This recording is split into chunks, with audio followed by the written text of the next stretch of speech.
All right. Good afternoon, ladies and gentlemen. Dakota here with Luxvoni.com, and welcome to the one and only Entrepreneurial Psychology Masterclass.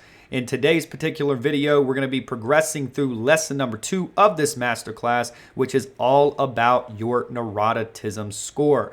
Now, if you have not taken your Big 5 type indicator, you don't have that assessment downloaded on your computer, which probably means you didn't complete part number 1 of this masterclass, I would highly encourage you to click the link below this video, go to the description, go complete part 1 of this masterclass because it is the foundation for this entire masterclass. You will not be able to get the most out of this. You'll not be able to progress through this without first completing video number 1 and also completing the homework and the action steps that went with that particular video. Now, if you're somebody who has their assessment right now, pull it up on your computer, split your screen in half, close out of any other distractions on your PC, and place them phones on silent so you can get the most out of today's training. Now let's rock and roll and get into it.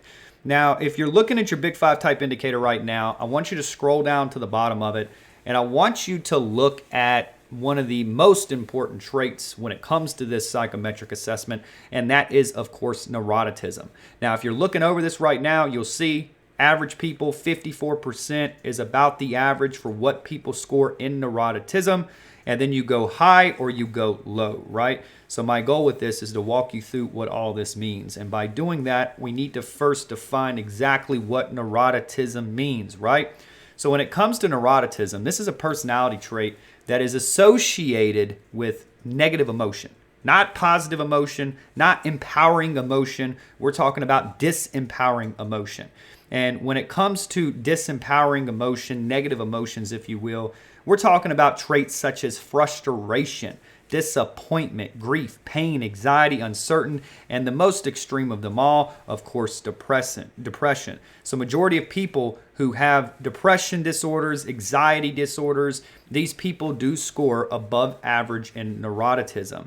Now, when we're talking about neuroticism is comprised of 2 core elements. Number 1 is withdrawal. Number 2 is volatility, if you will. So when it comes to volatility, people who are high in volatility, these individuals are typically described as very touchy, easily irritable, and quite frankly, unstable people when it comes to their emotions. And when we talk about withdrawal, these people are described as very anxiety-prone individuals. They're often self-conscious. They are easily accepted to depression, and they get easily overwhelmed. They do not do well in high stress and high conflict environments. Now, individuals who score high in neuroticism are more prone to depression and anxiety disorders, just like I mentioned before. The data also tells us that highly neurotic people that score above average in neuroticism live shorter lives, they have more health issues, they don't make as much money, and they typically crack in high conflict and high stress environments, making their potential very limited on what they can do for an occupation and if they can succeed and be fulfilled in this thing that we call life. The next piece here is people who also score high in neuroticism.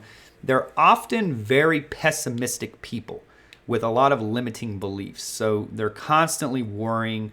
They're easily discouraged. They're not very confident about their future or their present, if you will. They often hold on to the past, they get stuck on problems, and they're filled with a lot of self-doubt. And people who also score high in neuroticism, they're extremely defensive. Like one of the traits that you'll be able to see in a neurotic person is if they constantly feel like they're being insulted, they're always defensive, they just seem like they're a little off, if you will. And the next trait that you can really pay attention to is if you know someone that is often very happy one second, pissed off and mad at the world the next second, and their moods swing very dramatically, this is also a very good predictor that they score high in neuroticism. So it's very important to see that. Now, everybody has mood swings, but it's when they get dramatic. That's the problem. So that's how you can tell there. People who score high in neuroticism, they're also hyper focused on frustration, disappointment, and pain instead of seeking solutions. They're often the type of people that get consumed with a problem. They're presented with a problem, and instead of focusing on the solution, they just get stuck on the problem and they never move on from that. So this is why a lot of highly neurotic people are typically have a lot of bad vices: alcohol, drugs, depression, anxiety. These people are very prone to those things because they don't understand how to get past the problem, innovate their way out of it, and come up with a solution that pushes them towards their desired situation instead of away from it, right? So highly neurotic people, they're also famous for playing victim games instead of taking responsibility and understand that everything does happen for a reason, and that reason is them. They like to blame other people. It's this person's fault. It's the president's fault. It's the economy's fault. It's everybody's fault but their own. And that's another trait that you can kind of use to gauge if somebody is super neurotic, if you will. Now, if you're looking over your assessment right now, and let's say you scored average in neuroticism, don't feel bad. You're still in good shape. You can still work on this and make it better. But if you're someone on today's web class, masterclass, and you score extremely high, we're talking about 54% and up, past the average for neuroticism, you are very, very limited in what you can do as far as an occupation. And when it comes to occupations that fit highly neurotic people, you have librarians, you have writers, you have authors, you have food scientists, you have data scientists, graphic designers are great for this, massage therapists are great for this, florists are great for this, and last but not least, you got yoga instructors. So what do all those things have in common? They are not high conflict jobs. They're not high conflict occupations. You're not dealing with a lot of conflict. There's not a lot of stress. There's not a lot of pressure, which unfortunately, this is why all of these particular occupations don't make as much money as people who score low in neuroticism on those occupations. Now, if you scored low in neuroticism, below that 54% average, this is going to be your entrepreneurs and founders. We're talking about C-suite executives, attorneys, surgeons, police officers, social workers, and last but not least, we've got psychologists and psychiatrists, if you will. So very important. So if you score low in neuroticism, high conflict, high pressure, that's what gets rewarded in today's marketplace, right? So if you score low in that, you have a very high probability of succeeding and making more money than someone who scores high in neuroticism. So that's a very, very important thing to consider. Now, if you score high in neuroticism, it's probably best that you do not go down this entrepreneurial rabbit hole. And here is why. To be successful as an entrepreneur, one, you've got to be optimistic.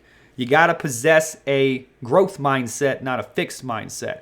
You've got to be willing to not crack under pressure and deal with tons of stress and deal with the unknown every single day.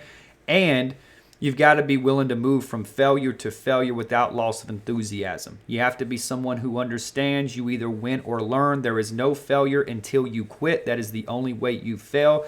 And if you're someone who is acceptable to anxiety, depression, and highly neurotic traits, you are going to have a very difficult time succeeding here. Now, if you score low in neuroticism, the higher your success rate is. So if you score like 8%, which is what I score, the probability of you succeeding as an entrepreneur is dramatically high. So the more low you score, the higher your probability is. The higher you score, the lower your probability is. So this is a very important aspect to consider. Now, if you're someone on today's masterclass, and let's say you took your assessment, you want to start a business, you want to get into entrepreneurship, and you score a little bit above average on neuroticism, or you score extremely high on neuroticism, what can you do? So if you want to decrease your neuroticism score, the first thing you can do, it may sound extreme, it may sound crazy, but in the end, you not doing this is just hurting yourself. It's hurting your fulfillment. It's hurting your potential. It's hurting your emotions and your relationships. So you might as well go extreme. That is to, one, find a clinical psychologist so you can participate in regular therapy and kind of break this down and figure out why you're having these traits, why you're having anxiety, and come up with a program or a routine through psychotherapy that can help you get over this high neuroticism and get you back to that average score, or maybe get you down to that low score. The second thing that I would recommend doing for you is adopting a meditation and a mindfulness practice. If you don't want to go the clinical psychologist route, which to be quite frank is the most effective route to getting this decreased, but let's say you don't want to do that, you want to try this on your own, adopting a meditation and mindfulness practice will help you. Being grateful for things, having some meditation, checking in with yourself, and some resources you can check out for that is Mind Valley. They have a great program around meditation, very cheap, very affordable. If you want to jump on YouTube and check out meditation practices and study a little bit about mindfulness, you're welcome to. But that's just one second recommendation that I would have for you. The third recommendation that I would have for you is to understand that you must learn to love stress and be able to increase your stress tolerance if you want to increase your income. Because for every level, there is another devil. And just like Jordan Peterson says, I was watching a video of his not too long ago, and he was talking about, in order to build a muscle, you have to break that muscle down. You have to put it in high pressure, high stress to where it breaks down. And then through that recovery process, new muscle is built, new fiber is built, and that's how you grow muscles, right? And he was talking about it's the same thing with us as human beings. Like if you're scared of conflict, you run from conflict, you never put yourself in situations where there's high stress tolerance, something happens inside your body that disempowers you rather than empowers you. When you're constantly putting yourself in those type of environments, new genetic code are formed in your body and it evolves you into a new person. So just imagine today, if you quit running from conflict, the person that you could be tomorrow. That's amazing, right? Like all of our potential is discovered through problems. We need to face these problems, come up with solutions, and keep moving up. So that's the next thing, is make sure you find a way to manage that stress and accept that stress and turn that stress from a disempowering thing to an empowering thing. The fourth recommendation that we have for you is focus on eating and exercising. It is a fact that people who are overweight and don't have a regular fitness and exercise routine often suffer from kind of scaling a little bit high on that neuroticism score, which then suffers from anxiety, depression, and everything in between. So make sure you're eating and you're exercising daily. The longest relationship that you have is going to be with yourself. You might as well make sure that relationship is a productive one. The fifth one that we have here is focus on solutions, not problems. Quit getting stuck on the problem. The problem is not going to get you to where you want to go. Overcoming that problem with innovation and a solution is what's going to take you to that next level. So when you start finding yourself holding on to a problem and you're letting it consume you, let it go. Move on to the next thing. One thing that you can see from a neurotic person and someone who scores low in neuroticism and someone who scores very high is how quick they get over things. If they have one problem and they let it consume them for weeks, chances are they score high in neuroticism. The sixth thing that you can do here is start working on your belief system, your perception of the world, right? Optimistic versus pessimistic. I think that there's places and companies for all these people, but if you're suffering from scoring very high on neuroticism, it might be something as simple as trying to fix your mindset. Now, it's hard to teach an old dog new tricks, so it will take work, but the good news is optimist people make more money. Optimist people don't suffer from anxiety and depression. Optimists are your successful founders. You can have some pessimism in your personality temperaments, but again, if you're someone who's always looking at the glass half empty instead of half full, maybe this one little mind shift could help you scale this back a little bit and have more fulfillment in your life. The sixth thing, or the seventh thing, the last but not the least thing that we have here today, is adopt a journaling practice. Put what you're grateful for. Document your day. Write it down. There's some therapy to just getting stuff out on paper. You don't have to share this with anybody. It can be for you. You can talk about your problems, talk about your feelings, talk about your beliefs. Think that you're writing this book to give away to somebody on how to become successful one day. Maybe it's your kids, maybe it's your mom, maybe whoever it may be. But think about it as if you were documenting every single page, how would you write this book? Every chapter is a new page. So document that, and then when you find yourself feeling down, you find yourself not really fulfilled, you'll have this documentation of years to go back on and say, wow, look how far I've come. I've progressed. Progression, happiness, potential. It all comes from progression. So when you can see you're progressing and you're making changes, that can be super insightful for you. So that concludes lesson number 2 of the Entrepreneurial Psychology Masterclass. We'll catch you on lesson number 3. And we're going to be covering conscientiousness. So it's going to be a super insightful little masterclass there. So we'll catch you on the next one. If you enjoyed this video, give us a thumbs up. If you haven't subscribed to the YouTube channel, make sure you subscribe below. And if you want to get all the content that we're releasing every single day for completely free, make sure you smash that bell button so you get the notifications as we release it. We'll catch you guys on the next one. Enjoy the day. Be great. See ya.